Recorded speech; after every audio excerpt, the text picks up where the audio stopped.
आज देश में क्या कोई वैकल्पिक हमारे पास कोई वैकल्प उपलब्ध ही नहीं है। केवल 3 घंटे की इस प्रकार की परीक्षा से ही, प्रवेश परीक्षा से ही आप बता सकते हैं कि बच्चे कितने केपेबल हैं। आज बड़ी बड़ी यूनिवर्सिटी, ऑक्सफोर्ड हो, कैम्ब्रिज हो, हार्वर्ड हो, MIT हो, सबने एग्जाम नहीं बल्कि वैकल्पिक मोड्स ढूंढ लिए हैं, ऑल्टरनेटिव अरेंजमेंट्स कर लिए हैं लोगों की एंट्रेंस करने के, लोगों की परीक्षा लेने के। और आज हम कह रहे हैं कि 21वीं सदी में वही 3 घंटे का एग्जाम जो बंद कमरे में विद्यार्थी देगा, उसी से पता लगेगा कि वो कितना सक्षम है। एग्जाम तो विद्यार्थी ने 10वीं में भी दिया, एग्जाम तो विद्यार्थी ने 11वीं और 12वीं में भी दिया। आज सुप्रीम कोर्ट भी पूरी तरीके से नहीं चल रहा है, वर्चुअल हियरिंग हो रही है, यानी कि इंटरनेट के जरिए हियरिंग हो रही है। आज रोहित जी, आप जैसे बड़े पत्रकार भी कोरोना महामारी के चलते अपने घर से ये शो करने के लिए विवश हैं। आज हम भी स्काइप के माध्यम से आपसे जुड़ रहे हैं। तो जो वो ऐसी चीजें हैं जो आवश्यक नहीं है, जिनका विकल्प ढूंढा जा सकता है, उन चीजों पे रोक लगाई गई है। सुप्रीम कोर्ट, हाई कोर्ट तक नहीं बैठ रहा है, तो हम क्यों अपने बच्चों की जान को जोखिम में डाल रहे हैं? क्या हम थोड़े समय के लिए इसे पोस्टपोन नहीं कर सकते? जब कोरोना का संकट काल चल रहा है, तब मेडिकल और इंजीनियरिंग प्रवेश परीक्षा को लेकर हंगामा बढ़ गया है। नेशनल टेस्टिंग एजेंसी यानी NTA ने 21 अगस्त को ज्वाइंट एंट्रेंस एग्जामिनेशन यानी JEE मेंस 2020 और National Eligibility cum Entrance Test यानी NEET 2020 की तारीखों का ऐलान कर दिया है। JEE मेंस 1 से 6 सितंबर के बीच और नीट की परीक्षा 13 सितंबर को होगी। लेकिन छात्रों का एक बड़ा वर्ग और उसके अभिभावक सवाल उठा रहे हैं कि प्रवेश परीक्षा ज्यादा जरूरी है या फिर जिंदगी का इम्तिहान। उनके सवाल हैं कि कोरोना के इस संकट काल में प्रवेश परीक्षाएं कैसे कराई जा रही हैं। दिल्ली के उप मुख्यमंत्री मनीष सिसोदिया ने भी प्रवेश परीक्षाएं कराए जाने का विरोध किया है। मेरा कहना है कि हमारा तो एक ही चीज कहना है कि अगर सरकार कोई विकल्प बना रही है तो छात्रों से बात करनी चाहिए। मतलब एक जो ये है ना कि पूरे देश के छात्रों को ये लग रहा है कि भाई सरकार जो है बात ही सुनने को तैयार नहीं है। राघव चड्ढा दिल्ली के शिक्षा मंत्री भी हैं, उप मुख्यमंत्री मनीष सिसोदिया, जिन्होंने कल खुल के कहा कि साहब ये एग्जाम नहीं होना चाहिए।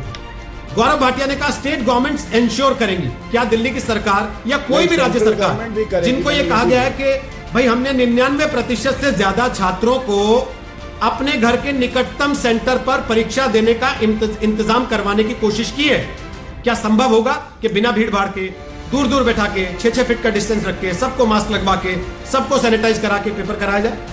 देखिए, पहली चीज तो ये है रोहित जी कि जहां तक स्टूडेंट्स के करियर का सवाल है, करियर जरूरी है, लेकिन उनका स्वास्थ्य, उनकी जान ज्यादा जरूरी है। और आज मैं पहले आंकड़े देते हुए आपको अपनी बात रखना चाहूंगा, फिर आपके सवाल का जवाब दूंगा।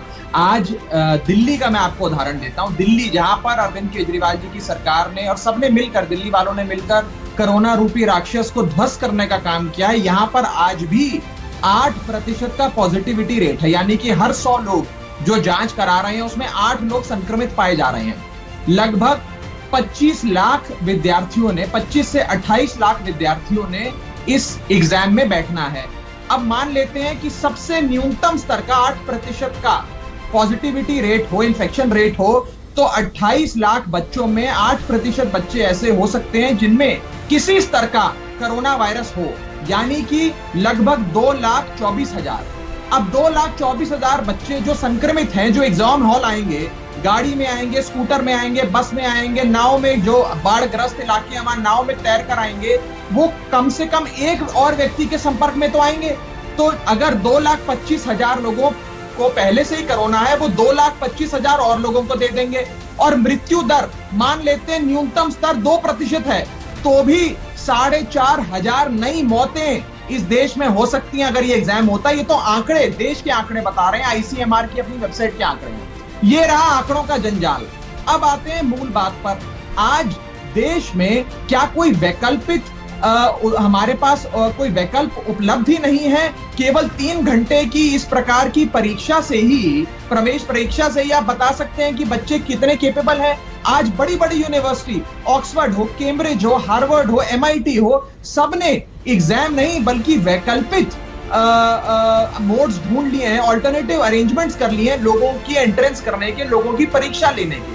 और आज हम कह रहे हैं कि 21वीं सदी में वही 3 घंटे का एग्जाम जो बंद कमरे में विद्यार्थी देगा, उसी से पता लगेगा कि वो कितना सक्षम है। एग्जाम तो विद्यार्थी ने 10वीं में भी दिया, एग्जाम तो विद्यार्थी ने 11वीं और 12वीं में भी दिया। और मैं आपसे पूछना चाहता हूँ, आज देश में रोहित जी सुप्रीम कोर्ट की बात हो रही है, बस मैं 10 सेकंड में खत्म करूंगा, 10 सेकंड में खत्म करूंगा। आज सुप्रीम कोर्ट भी पूरी तरीके से नहीं चल रहा है, वर्चुअल हियरिंग हो रही है, यानी कि इंटरनेट के जरिए हियरिंग हो रही है। आज रोहित जी, आप जैसे बड़े पत्रकार भी कोरोना महामारी के चलते अपने घर से ये शो करने के लिए विवश हैं। आज हम भी स्काइप के माध्यम से आपसे जुड़ रहे हैं। तो जो वो ऐसी चीजें हैं जो आवश्यक नहीं है, जिनका विकल्प ढूंढा जा सकता है, उन चीजों पे रोक लगाई गई है। सुप्रीम कोर्ट, हाई कोर्ट तक नहीं बैठ रहा है, तो हम क्यों अपने बच्चों की जान को जोखिम में डाल रहे हैं? क्या हम थोड़े समय के लिए इसे पोस्टपोन नहीं कर सकते? ये पूछना चाहता हूं, क्या राज्य सरकारें इंश्योर कर पाएंगी जो वादा केंद्र की सरकार कर रही है? बोलिए। देखिए, केंद्र राज्यों पर थोपेगी तो राज्य सरकारें जो बन पड़ेगा वो करेंगी, लेकिन बात यह है कि क्या जब हम 21वीं सदी में प्रवेश प्रतीक्षा का कोई विकल्प नहीं सोच सकते? क्या जहां अमित शाह हमारे गृह मंत्री तक संक्रमित हो गए, जहां उत्तर प्रदेश कैबिनेट के 2 मंत्रियों का निधन हो गया इस बीमारी से, वहां हम अपने बच्चों को, लाखों को इस जंजाल में छोड़ रहे हैं? और मैं आपको एक चीज कहना चाहूंगा, व्हाट्सएप के माध्यम से एक छोटी सी 10 सेकंड की कविता आपके माध्यम से रखना चाहूंगा, जो एक स्टूडेंट ने मुझे लिखकर भेजी है, मैं पढ़ना चाहूंगा। परीक्षा और पोखरियाल दोनों से डर है, दिमाग में तनाव का ऐसा कहर है। परीक्षा है पर परिवहन नहीं, यही दिल और दिमाग को सहन नहीं। सरकार से बस हमारी एक ही दरकार है, हम लोग अभी परीक्षा के लिए नहीं तैयार।